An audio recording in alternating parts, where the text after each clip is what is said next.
देश भर में फैली कोरोना महामारी की तीसरी लहर की दस्तक की आशंका के बीच कांवड़ यात्रा को स्थगित कर दिया गया।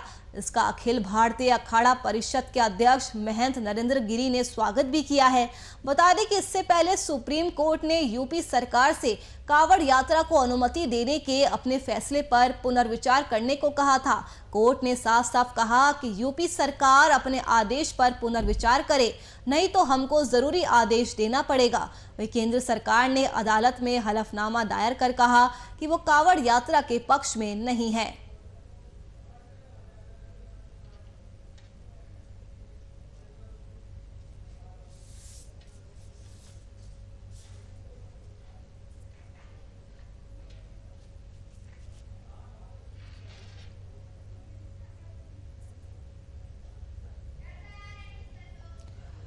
तो देश भर में फैली कोरोना महामारी की तीसरी लहर की आशंका के बीच कांवड़ यात्रा को स्थगित कर दिया गया है। सावन महीने में कांवड़ यात्रा निकाली जाती है, लेकिन क्योंकि कहा जा रहा है कि अब से कुछ हफ्ते बाद कोरोना की तीसरी लहर आ सकती है और उसी के खतरे को देखते हुए इस साल कांवड़ यात्रा को रद्द करने का फैसला लिया गया है। वहीं अखिल भारतीय अखाड़ा परिषद के अध्यक्ष महंत नरेंद्र गिरी ने इस फैसले का स्वागत किया है। इससे पहले भी आपको बता दें, महंत नरेंद्र गिरी ने सभी से अपने घरों में रहने की अपील की थी। उन्होंने कहा था कि शिव भक्त घर में ही शिवलिंग की स्थापना करे और घर पर ही जल अभिषेक करे।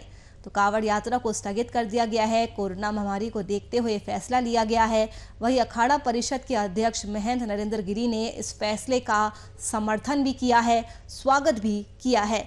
तो कोरोना महामारी की तीसरी लहर की आशंका की वजह से कांवड़ यात्रा को इस साल स्थगित कर दिया गया है। आपको बता दें कि सावन के महीने में कांवड़ यात्रा निकाली जाती है कोरोना की वजह से, लेकिन इसे स्थगित कर दिया गया है। इस फैसले का अखिल भारतीय अखाड़ा परिषद के अध्यक्ष महंत नरेंद्र गिरी ने स्वागत भी किया है। इससे पहले आपको बता दें कि उत्तराखंड सरकार ने भी कांवड़ यात्रा को स्थगित कर दिया था। सीएम पुष्कर धामी ने कहा था कि जनता को बचाना हमारी पहली प्राथमिकता है और इसलिए उन्होंने कांवड़ यात्रा को स्थगित कर दिया था। वहीं जब यूपी सरकार ने कांवड़ यात्रा को निकालने की अनुमति दी तो इस फैसले पर सुप्रीम कोर्ट ने भी अपनी हैरानी जताई थी और सुप्रीम कोर्ट में इसको लेकर सुनवाई भी हुई।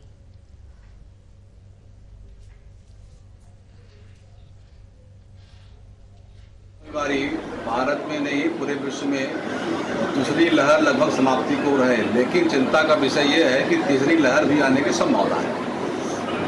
उत्तर प्रदेश सरकार के यशस्वी मुख्यमंत्री आदरणीय योगी आदित्यनाथ जी संत हैं और उनकी इच्छा भी थी कि एक धार्मिक परंपरा हमारी कांवड़ यात्रा है वह पालन हो, लेकिन तीसरी लहर की संभावना को देखते हुए मुझे लगता है कि कांवड़ यात्रा आयोजित करना ही ठीक है।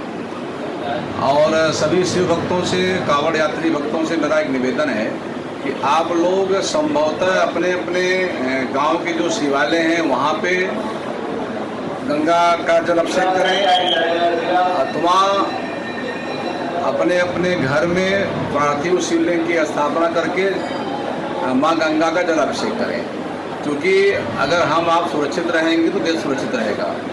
एक बार पुनः सभी शिव भक्तों से, कांवड़ यात्रियों से मेरा निवेदन है, अपील करता हूँ कि आप लोग सरकार का जो आदेश है, सरकार का जो नियम है, जो कानून, उसका पालन करें और सुप्रीम कोर्ट के आदेशों का पालन करें। मुख्यमंत्री ने अपनी मंशा जारी कर दी थी, उनकी इच्छा थी कि कांवड़ यात्रा हो, लेकिन जो कि तीसरी लहर सन्निकट है और उसको देखते हुए आप लोगों की सुरक्षा हेतु ही यह निर्णय लिया गया। तो कांवड़ यात्रा एक बार जैसे पिछली बार आप लोगों ने सभी संतों की अपील मानी, हमारी अपील मानी, इसी तरह से आपसे निवेदन है कि इस बार भी आप लोग कांवड़ यात्रा आचरित करके अपने अपने घरों में शिवलिंग जहाँ जहाँ हैं, जहाँ जहाँ महादेव का मंदिर है, कम संख्या में, और कोरोना का काल के जो गाइडलाइन है, मास्क लगाएं, दूरी